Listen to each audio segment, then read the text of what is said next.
berkaitan dengan patologi sosial. Dengan PSBB serta jadi artinya kebijakan pemerintah yaitu PSBB. Nah, bagi teman-teman yang ingin mengetahui apa itu PSBB dan dampaknya serta patologi sosial yang terkait dengan COVID, silahkan teman-teman bisa simak video ini sampai selesai. COVID-19 atau masyarakat lebih mengenal yaitu coronavirus merupakan kumpulan virus yang berbasis pada kekerasan yang menyebabkan infeksi pernafasan ringan seperti flu.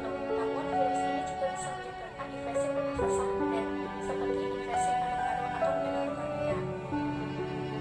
Virus ini bisa menyerang siapa saja, yaitu bayi, anak-anak, orang tua, orang dewasa, ibu hamil, bahkan yang menyusui. Virus ini menekan sangat cepat dan menyebar hampir ke semua negara termasuk Indonesia dan Filipina. Pemerintah juga memberikan himbauan kepada masyarakat untuk mengurangi dampak dari penyebaran virus corona di antaranya yaitu menggunakan masker, jaga jarak, melakukan distancing, selalu cuci tangan, makan makanan yang bergizi dan lain sebagainya. Jadi kita sampai itu dengan patologi sosial. Apa sih patologi sosial? Patologi sosial merupakan cabang ilmu untuk mengetahui gejala-gejala atau gejala-gejala dari suatu masyarakat yang dianggap sakit. Dengan kata lain itu mengkhususkan masyarakat lain hidup. Jika ada satu organisme yang sakit, maka akan menyebarkan sakit pula organisme yang lainnya, sehingga struktur akan hilang fungsinya.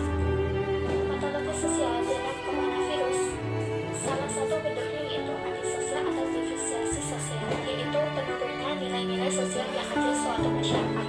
Seperti yang saya mengambil contoh yaitu penolakan pemakaman jenazah yang ada di Semarang, Padang, Bandung, dan lain sebagainya.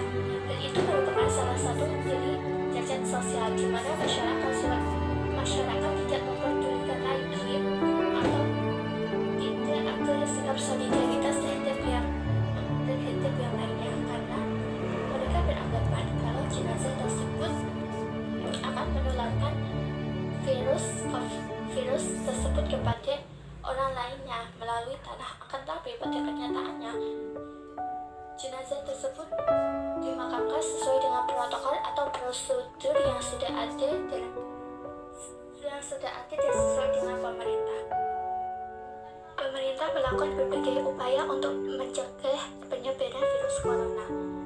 Nah, pemerintah melakukan suatu kebijakan di antaranya yaitu pembatasan sosial berskala besar atau PSBB, yaitu pembatasan kegiatan suatu penduduk atau suatu wilayah yang diduga terinfeksi suatu penyakit.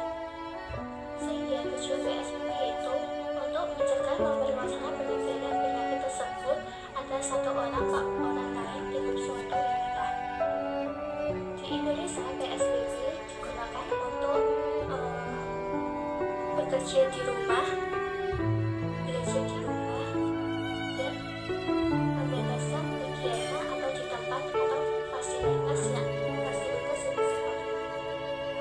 Kebijakan pemerintah mengenai PSBB tentunya akan berakibat baik bagi Indonesia untuk menekan jumlah penyebaran virus corona. Akan tetapi tidak sedikit masyarakat yang mau melakukan PSBB. Sebenarnya masyarakat yang mengambil PSBB disebabkan karena mereka bosan di rumah dan melakukan aktivitas itu saja. Seperti halnya kemarin yaitu dengan berita yang ada di media massa, di mana banyaknya masyarakat yang berbondong-bondong pergi ke mall pada saat diskon besar-besaran, di mana mereka membeli barang-barang sesuai dengan kebutuhan dan perlengkapan untuk memenuhi hari-hari.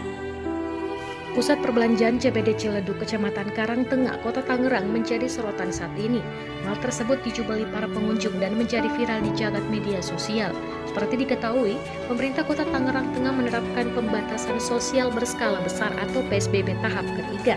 Dan angka kasus COVID-19 di wilayah ini pun tertinggi seprovinsi Banten. Memang ada keramaian di hari Minggu kemarin sehingga menjadi viral, ujar Camat Karangtengah, Mat Robin, kepada Warta Kota Selasa 19 Mei 2020. Terekam dalam video suasana pengunjung membludak di CBD Ciledug ini. Masyarakat menyebut hingga tak memedulikan protokol kesehatan COVID-19. Dampak PSBB dalam bidang ekonomi yaitu seperti halnya dirasakan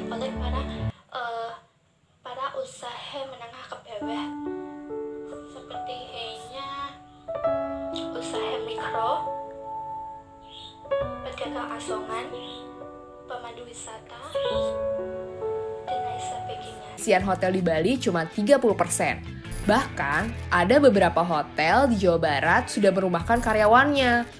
Bisnis rental kendaraan, souvenir, dan restoran di daerah wisata kena dampaknya. Kerugian pariwisata ditaksir bakal kena di angka 21 triliun rupiah. Wabah ini bukan cuma berefek ke ekosistem pariwisata Indonesia, tapi bursa saham dan industri manufaktur juga ikut terancam loh. Karena pengaruh isu negatif corona, bursa saham Indonesia jadi babak belur. Bahkan, perdagangan saham harus di-stop beberapa kali karena anjlok sangat dalam. Perusahaan akhirnya menutup diri karena mereka tidak mampu beroperasi. Selain itu juga mereka tidak mampu mendistribusikan barang ke daerah-daerah lain, sehingga mereka akhirnya memutuskan untuk melakukan PHK atau melakukan pemecatan karyawan secara besar-besaran untuk mengurangi jumlah pengeluaran mereka.